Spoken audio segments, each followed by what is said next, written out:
He says his family is exploring options to transfer the assets of Luisita to farmers. Sa akin wala akong problema i-transfer yung asset. Pero ang hinahabol ho namin mangyari ay hindi lang ho ma-transfer yung asset, pero kung pwede ma-transfer na wala pong utang na kasama. It's not just Aquinos being linked to land issues.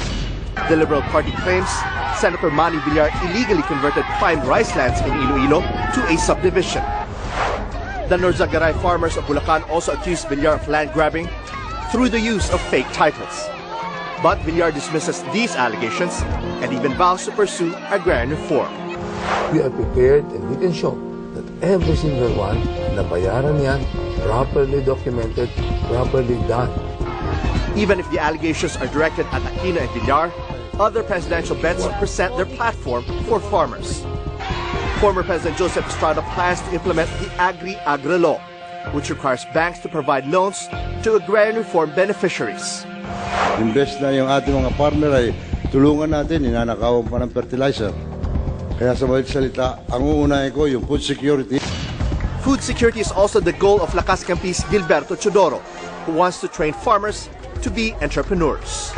There must be a convergence between the Agrarian Reform Program and agricultural entrepreneurship. Senator Richard Gordon takes food security to the next level. From being the world's biggest rice importer, Gordon says the Philippines will be a rice exporter by the 4th year of his presidency. Brother Eddie Villanueva wants to study the proposal to fuse the agrarian reform and agriculture departments, while JC De Los Reyes promises to give farmers equipment and infrastructure.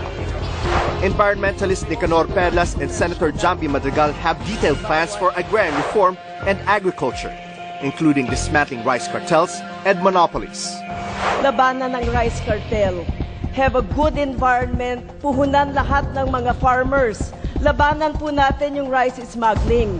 Ito ang nagpapahirap sa buong bayan. The proposals may sound good on paper and podium, but farmers in Luisita and other land holdings demand action on an issue that means life and death for them.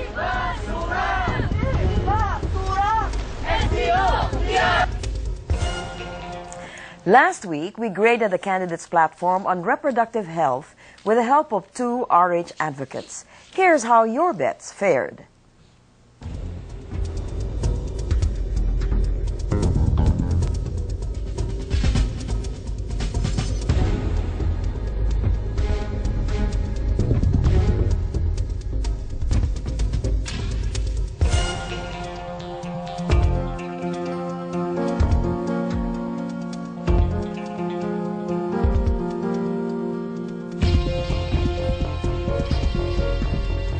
This time, let's put them to a new test.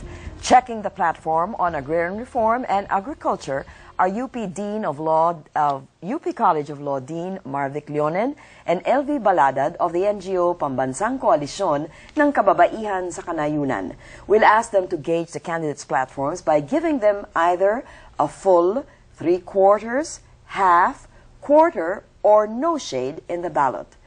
Now, you bring out the sheet of paper and join us to find out who deserves your full shade on election day. Thank you very much, Marivic and Elvie, for joining us tonight. First, let's define the role of agrarian reform in this election. Why is it important as an election issue? Elvie? During the time of Cory, agrarian reform was the centerpiece of agrarian reform program was the centerpiece of her administration. Mm-hmm.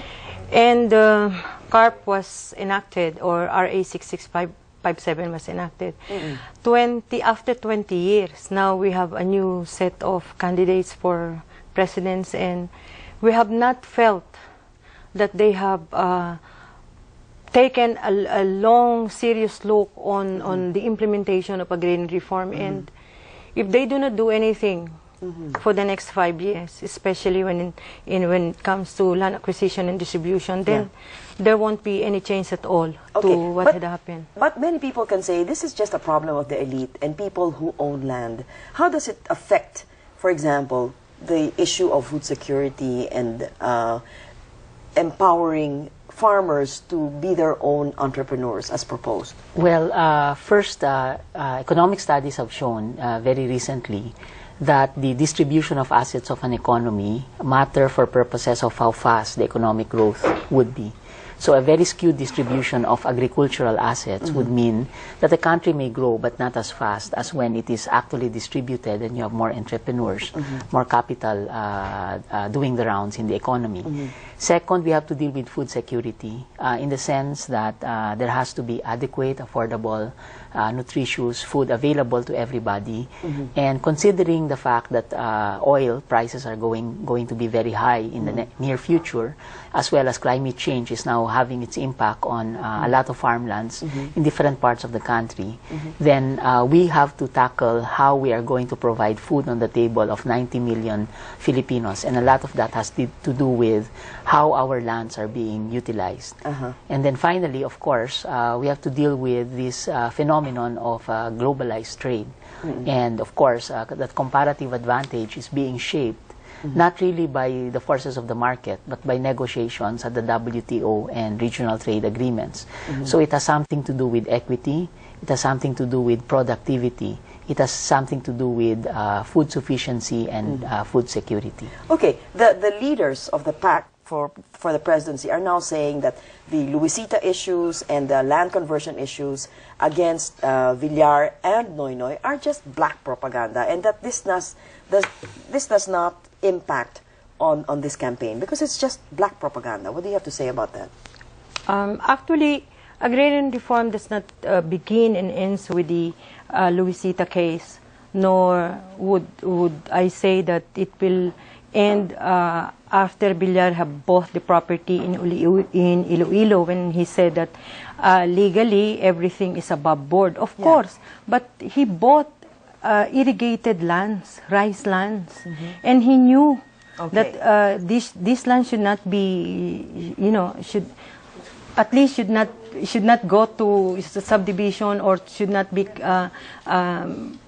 converted into residential lands. Okay, let's begin the grading season now, the grading session now, and let's take a bottom-up approach. Let's go from the tail ender in the surveys, who is Senator Jambi Madrigal, and give her a score and let us know what your grade for Jambi Madrigal is. Marvic? Looking at Jambi Madrigal's platform, which is by the way a full platform on agrarian reform, I would say that she dares actually become more comprehensive. So it's not merely the transfer of ownership, but it has also a lot of other components. Okay, let's listen to what she has to say. Okay. Labanan ng rice cartel. Have a good environment. Puhunan lahat ng mga farmers. Labanan po natin yung rice smuggling. Ito ang nagpapahirap sa buong bayan. Hindi na natin mapakain ng sarili natin. Okay, Marvic, based on what she said? I like the way that Senator Madrigal takes on the political economy of the agrarian sector, and therefore she mentions cartels, she mentions monopoly, she mentions, I think, even in her paper, the transnational production processes for food. And I think this is something meaningful. However, of course, there are many aspects of her platform which are difficult to implement. At least without a roadmap which she presents. She says the right things, this is the right direction, and therefore it is a bit difficult to see the feasibility of that. She also mentions the participation of farmers in the decision-making process, I think, which is an essential element in agrarian reform. And of course, the downside of her statements are her take of the WTO, her take of international agreements. It is not as easy for a president to actually go against it. So my score for Jambi is actually 1/2. Half shade. Half shade. Half shade. Elvie, you gave her no shade at all. Yes, because actually everything that she said, it's good, but it's not feasible.